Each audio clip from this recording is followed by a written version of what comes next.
We are back at 500 again. After losing 2 out of 3 to the Padres over the weekend, the Cardinals sit at 41-41, just a game over the halfway point of the season. Injuries are piling up and runs are still hard to come by. There's plenty to look at, so let's dig in. I'm Jared, and this is the BFIBs Almanac.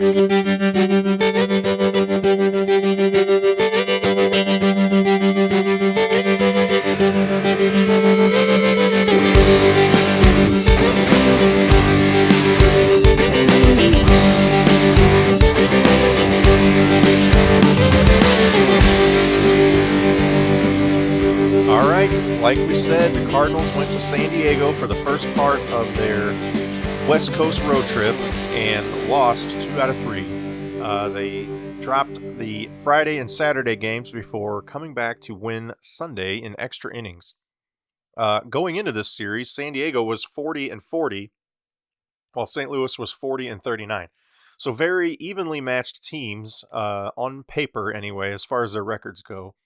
But it didn't really look that way over the weekend. So let's take a look a little bit at how they did. So Friday, Michael Wacha got the start and lost in the 3-1 game. But he went 7 innings pitched, only gave up 2 earned runs, 2 strikeouts, just 1 walk, and he had the lone RBI. So he really did everything he needed to do. The Cardinals just couldn't muster any run support for him. So, we've seen this over and over and over again. Now, Michael Wacha has been inconsistent, but he actually had a very effective outing. Not much more you could ask. On Saturday, it was a little bit different story. Dakota Hudson took the loss. It was a 12-2 loss. He only went 1 2/3 innings pitched. Now, on the scoreboard, he only had 1 earned run, but really, he was out on the field for 7 runs before getting pulled. Now, there were some errors, including one by him, and that's why those were unearned.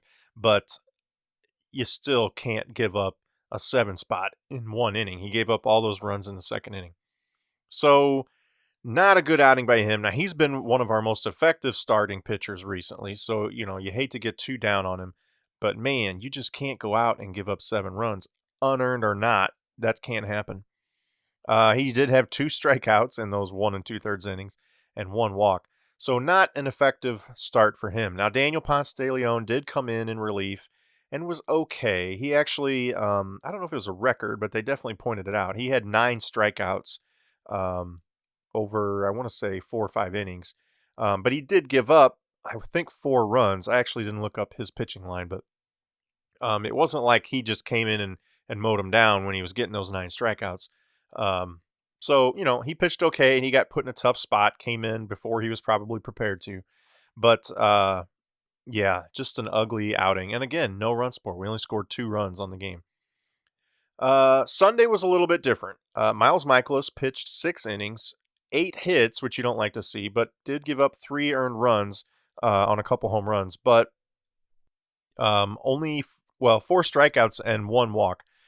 So, a decent quality start. That qualifies as a quality start for Mikolas, but it wasn't as great as you'd like to see for him. He's supposed to be our ace. It wasn't really an ace outing, but not too bad overall. Now, again, most of the game, the Cardinals were not giving him any run support, but they were able to tie it up late in the game on a Tyler O'Neill hit and an error by the right fielder, which allowed Goldschmidt to come in and tie it up. So, good that they kind of battled back, put themselves in a position to win, and of course did win it in the 11th inning after Wieters hit a moonshot into the upper deck down the left field line, and which I was surprised on the broadcast. They said it only went 380 feet. It looked like he just destroyed it, and it nearly went, it was to the very upper deck of that building that is the facade out there. And I know that is closer, that left field wall, but still, I kept thinking, 380 feet would be an out if it was hit to center, and he crushed it. So I don't know, maybe some of those measurements are a little deceiving, but anyway, good for Wieters. He hasn't gotten a lot of playing time, and he looked good on that swing for sure. Gave us the 2-run lead and ended up being a 5-3 win that Carlos Martinez got. So good for him to come in and shut him down that last couple innings. So all in all, not a great weekend, but they did close that out on a positive note. And somehow, miraculously, with a 500 record, they're still only 3 games back in the division. We'll look at the standings a little bit later. So, you may have noticed Matt Carpenter had the weekend off. Tommy Edman was starting in his place, and I think Carp was actually supposed to play today, but he got pulled back at the last minute for a stomach bug. So, we don't want to see that get passed around, but I have to kind of wonder if maybe there was more to that, if Edmund just kind of earned more playing time. Now, actually, I think Edmund was playing second today, and Munoz was at third. So I'm sure it really was a stomach bug, but Edmund looked really good in those 2 starts on Friday and Saturday. He even had a leadoff home run on Saturday, some great defensive plays. He has definitely done his part and contributed and earned more playing time. Now, do I think he's going to get more playing time over Carpenter? No, I don't. But and they mentioned that they wanted Carp to be able to reset, kind of take a break, rest his mind, so to speak, and then come back ready to go. And now, Derek Gould, I believe, wrote up an article over the weekend about how a year ago Carp went through this same thing in the same place. So he had a break out in San Diego. He hit the cages. He sat down with Mabry at the time and discussed some things, and they actually decided he didn't need to make any changes. This was during his epic struggle where he was batting, I don't know, like 159 or something.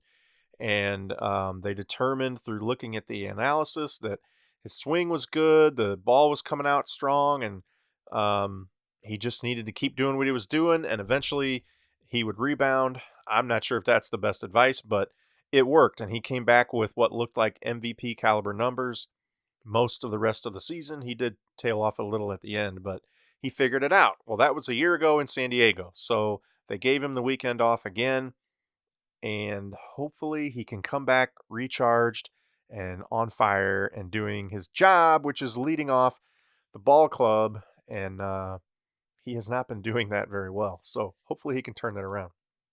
Now, we also see that Paul Goldschmidt is still struggling. Over the last 2 weeks, he batted 159 with a 275 on base percentage, a 318 slugging for an OPS of 593, which is awful. He did have 2 home runs, which isn't great, but for him, it seems surprising actually that he had 2 home runs in the last 2 weeks. Only 4 RBI and 17 strikeouts. So Goldie is leading the team by a long shot with 89 strikeouts on the year. Carp has 80. Ozuna is third with 68, and DeJong with 66.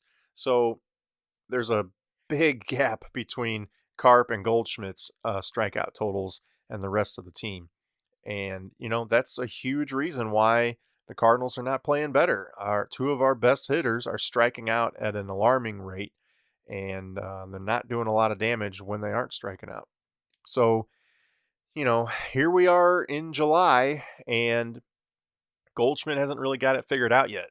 We've discussed before that he is a notoriously slow starter, but he's usually, a month at most. He might have a slow month. And, here we are 3.5 months in, and he's not looking like he's ready to figure it out. He just doesn't look comfortable to me at the plate. He looks, I'm sure he's thinking too much at this point. He's struggled so long that he's worried too much. He's not sure what to swing at. I've noticed he's getting a lot of uh, borderline calls go against him. So pitches that look like they're off the plate outside or inside, he's taking them, and they are balls when you see, the replay.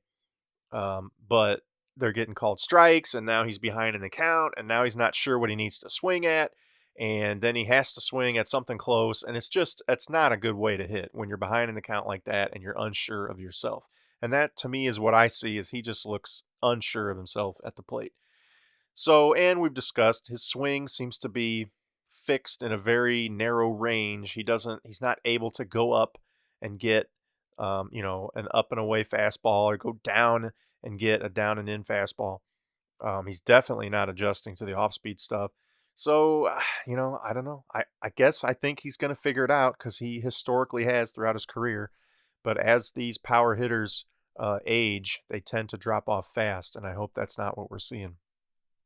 All right. Um, one, I'll say a positive note, but it's a really bad note for the team and for the player. Marcell Ozuna is injured and is now on the IL or DL with fractured finger or fingers, depends on who you ask and who reported.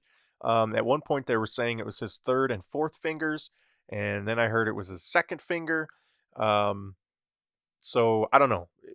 Either way, he's got some fractures in his hand, his fingers, and hopefully that heals up soon and he can contribute again. I'm obviously worried. He's been one of our best offensive players, and anytime you're talking about bone breaks in the hand, and it's his right hand, it's his top hand, I think that could absolutely affect your hitting. Now, I don't think it's in the kind of the top of the hand. Like a lot of guys, when they get hit in the hand while they're batting, the ball will hit the top and break, kind of where the palm is or the top of the hand.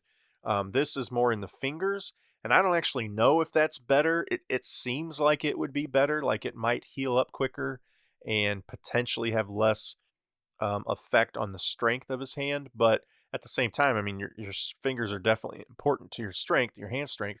So I don't know. We'll see. Hopefully he doesn't miss a lot of time, but he's definitely going to miss, I would think 2 or 3 weeks at least, if not quite a bit longer. So we shall see. Now, the reason I said it was kind of a positive thing was he was doing so well before that. For the season, Ozuna was batting .259 with a .331 on base and a .515 slugging for an .847 OPS. Pretty good, not amazing, but for the Cardinals, that's been pretty good. 20 home runs, 62 RBI, which are very impressive. There's definitely guys with more. I think Yelich has 29 home runs now. Alonso, I believe, has 23.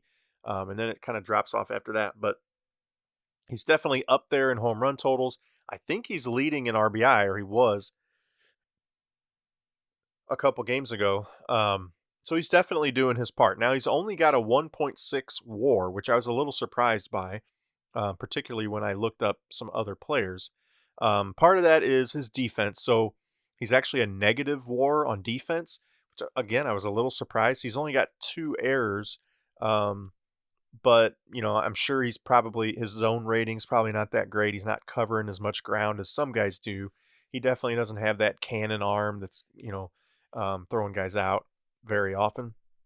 But he doesn't necessarily seem like a liability in the field the way Jose Martinez does, or even sometimes Dexter Fowler does. His arm can be a liability, but it doesn't seem to have really hurt us that much this year. I know I was concerned about it, but it's been serviceable. So I don't know. Anyway, he's only got a 1.6 WAR, which isn't bad. It's third on the team. But DeJong is actually leading the team in WAR with a 3.0 WAR. And then Colton Wong is second with a 2.0 WAR. So pretty interesting to see that much of a discrepancy in WAR between Ozuna and DeJong. Speaking of DeJong, he was named to the All-Star game. I wrote down named in quotes, air quotes here I'm doing, because he wasn't voted in by the fans and he wasn't voted in by the player vote. So the Cardinals have to select a player to represent them, and they chose Paul DeJong. Only 2 teams had 2 National League teams at least had a player, or did not have a player voted in by either the fans or the players, and that was the Cardinals and the Marlins. And the Marlins sent Sandy Alcantara, which is a player that we traded to them for Ozuna. So kind of interesting there. The 2 guys that were hand-picked by their teams were both Cardinals or former Cardinals. Anyway, let's look at his slash line. DeJong is batting .260 with a .345 on base, a .458 slugging for an .803 OPS. So .803 compared to Ozuna's .847. Not a huge difference, but definitely, a pretty large difference in favor of Ozuna there in OPS. 13 home runs compared to Ozuna's 20. 36 RBI compared to Ozuna's 62, so nearly half, or just over half.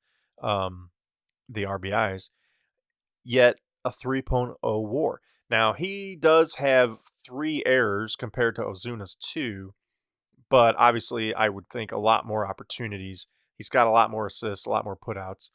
Just playing shortstop. Shortstop's a more valuable position, so if you play it adequately, you're going to get a much higher defensive WAR value than you do from left field.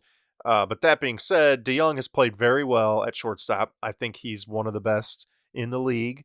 He's not flashy, but he is consistent and reliable and just does a good job. So no knock on him at all. But that's kind of where that difference in WAR and value to the team comes from, is his defense at shortstop compared to Ozuna's defense in left. Offensively, you would definitely take Ozuna. Um, Defensively, you'll definitely take DeJong. So good for him. I don't want to bash on him for getting named to the All-Star team. You would have liked to see him get voted in. I think a month ago, he for sure would have got voted in. He was absolutely tearing it up and was getting recognition nationally, but he's been struggling for a while now and brought those offensive numbers way down. So anyway, good for him to represent the Cardinals. He is a good representative and should make us proud. So, all right. Speaking of Ozuna, Tyler O'Neill was called up to replace him when Ozuna went down. Now, he's only been up for 2 games, but in those 2 games, Tyler O'Neill is 1 for 8 with a walk and no RBI. He did have the hit today that resulted in a run, but it was on an error, so I don't believe he gets the RBI for that. So, it's kind of what we've been seeing over and over again. He is relatively hot in Memphis, though he's kind of come and gone a little bit, and he's had some injuries down there. And then when he gets called up, he doesn't do much damage. He's clearly a home run threat, a power threat, but just not consistent enough. Strikes out too much, and just doesn't do enough to kind of be what everybody wants. I think going into this season, there was this expectation that the Cardinals were going to let Marcell Ozuna walk after the year, and we had Tyler O'Neill ready to go in his place. And if anything, he could be playing over any of the other outfielders. And now I don't think that's the case. I don't think fans think that. I don't really think the team thinks that. Now, he's got plenty of time this season to turn it around, to figure it out, and show everybody what he's capable of. But we've had fairly decent sample size on him in the big leagues, and it's not all that promising. I think people were really hoping he would turn it around this season and tear it up, and he hasn't really done that at either level, the big leagues or AAA. But we'll see. He's going to get several opportunities here as Ozuna recovers from his injury. So, all right, let's take a look at the standings. As we mentioned, the Cardinals are 41-41 and are 3 games back. Now, at this point, the Brewers and the Cubs are tied atop the division at 45-39. Technically, I think Milwaukee is ahead either through tiebreaker or because they won today and the Cubs lost. But I'm not sure if that's just the way it was ranked on the list. But anyway, Milwaukee and Chicago are in first. Cardinals are 3 games back. Pittsburgh is 5 games back. And Cincinnati is 5.5 games back.